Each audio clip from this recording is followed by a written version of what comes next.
আউযু বিল্লাহি মিনাশ শাইতানির রাজিম বিসমিল্লাহির রহমানির রহিম।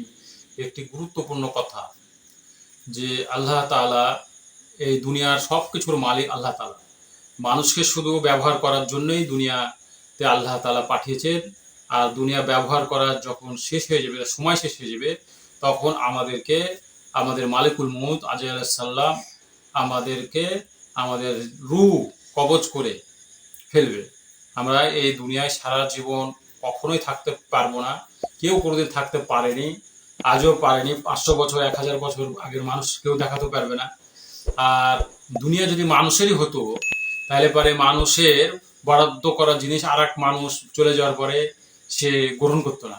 দেখেন এই দুনিয়াতে কত মানুষই এই দুনিয়া থেকে চলে গেছে, কত বাদশাহ শাসন করেছে, আজ তাদের কোনো খালি নামই থেকে গেছে ইতিহাসে, কিন্তু তারা কিন্তু আজ নেই। তাদের মানুষ, কত মানুষ আজকে আমরা তাদের এই ভোগ করা সম্পত্তি আমরা দেখা যাচ্ছে বসবাস করি। এই কারণে ভাই যে আমাদেরকে বুঝতে হবে ভাই বোনেরা, যে আমরা এই দুনিয়া থাকার জায়গা না, থাকতে পারবো না, পরীক্ষা চলছে। এই পরীক্ষাটা কিভাবে পাশ করতে পারি। আপনি এখানে যতই সুখ শান্তি খুঁজে বেড়ান দুনিয়াতে, কেননা যে কোনো সময়ের জন্য আপনি যে কোনো জিনিস করতে গেলে খুব বাধা আসে দুনিয়ায়। কোনোদিন শান্তির খোঁজ করতে করতে আপনার জীবন শেষ হয়ে যাবে, কিন্তু আশা কখনোই ফুরাবে না।